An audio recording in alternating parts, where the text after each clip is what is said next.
সিরাজগঞ্জে যমুনা নদীর তীরে গড়ে উঠেছে দেশের সবচেয়ে বড় বিসিক শিল্প পার্ক। ৪০০ একর জায়গায় গড়ে তোলা এই শিল্প পার্কটির ৮২৯টি প্লটে গড়ে উঠবে ৫৭০টি ক্ষুদ্র, মাঝারি ও বৃহৎ শিল্প প্রতিষ্ঠান। এরই মধ্যে শিল্পোদ্যোক্তাদের মাঝে প্লট হস্তান্তর করা হয়েছে। ৫৫০টি প্লট বরাদ্দ পেয়েছে বিদেশি বিনিয়োগকারী প্রতিষ্ঠান, আর দেশীয় শিল্পোদ্যোক্তারা পেয়েছেন ২৭৯টি প্লট। তবে প্লট বরাদ্দ পেলেও শিল্প প্রতিষ্ঠান স্থাপন করতে পারছেন না উদ্যোক্তারা। অধিকাংশ ক্ষেত্রেই মাটি ভরাট অসম্পূর্ণ রেখে হস্তান্তর করা হয়েছে প্লটগুলো। এতে অসন্তোষ দেখা দিয়েছে উদ্যোক্তাদের মাঝে। সরজমিনে এসে দেখছি যে আমাদের ৫ ফুট ৬ ফুট করে মাটির অভাব। শুধু মাটির অভাব না, এখানে যে ড্রেনেজ রাস্তাঘাট যা করেছে সবাই নিম্নমানের। আমাদের প্রত্যেকটা প্লট প্রচুর পরিমাণ গভীর, এখানে বালি নাই, এখানে মাটি নাই, এক এক জায়গায় ৬ ফিট থেকে ১৩ ফিট পর্যন্ত গর্ত আছে, যেখানে আমাদের লেআউট দেওয়াও সম্ভব না, কোনো শিল্প প্রতিষ্ঠান করাও সম্ভব না। প্যাকেজিং ফ্যাক্টরির কাজ শুরু করছি এবং আমাদের মেশিনপাতি অলরেডি এসে গেছে, কিন্তু আমরা যে এখানে রাখবো বা ফ্যাক্টরিটা করব সে উপযুক্ত তো জায়গাটা আমাদের হয় নাই। প্লট বরাদ্দ হয়ে গেছে, এখন আমাদের কাউন্টডাউন শুরু হয়ে গেছে কিস্তির। আমরা কিভাবে কিস্তির টাকা প্রদান করব সেটা নিয়ে আমরা এখন চিন্তিত।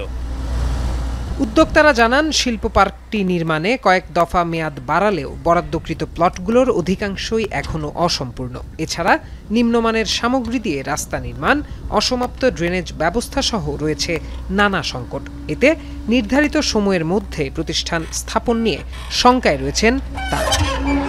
যে পরিমাণ টাকা দিয়ে আমি প্লট কিনছি ওই পরিমাণ টাকা দিয়ে আমার মাটি ভরাট করতে হবে, তাহলে আমাদের ছোট উদ্যোক্তা আমরা এইভাবে এই টাকাগুলো কোথায় পাবো? পজিশন লেটার যদি দিয়ে দেওয়া হয় সেখান থেকে আপনার ১৮ মাসের ভিতরে উৎপাদনে যেতে হবে। যদি প্লটের এই অবস্থায় থাকে তাহলে ১৮ মাস কেন, আমরা ৩৬ মাসেও উৎপাদনে যেতে পারবো কিনা এটা সন্দেহ আছে।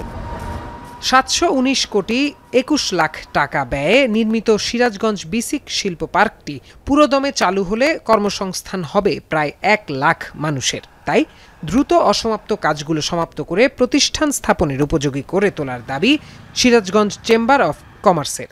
অনেক ব্যবসায়ীরা প্লট বরাদ্দের পরেই তারা ইম্পোর্ট করেছে মেশিনারি, সেই মেশিনারিগুলি এসে এখানে আছে, সেগুলিও তারা কার্যকরী করতে পারছে না।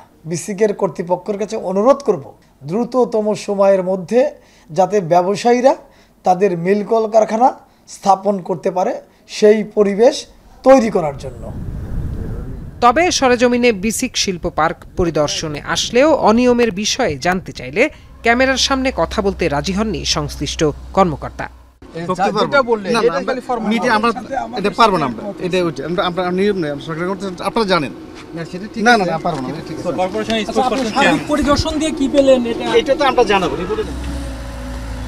শিল্প মন্ত্রণালয়ের অধীনে ২০১০ সালে প্রকল্পটি অনুমোদন পেলেও নানা প্রতিকূলতায় ২৪ বছর লেগে গেছে প্রকল্পটি বাস্তবায়ন করতে।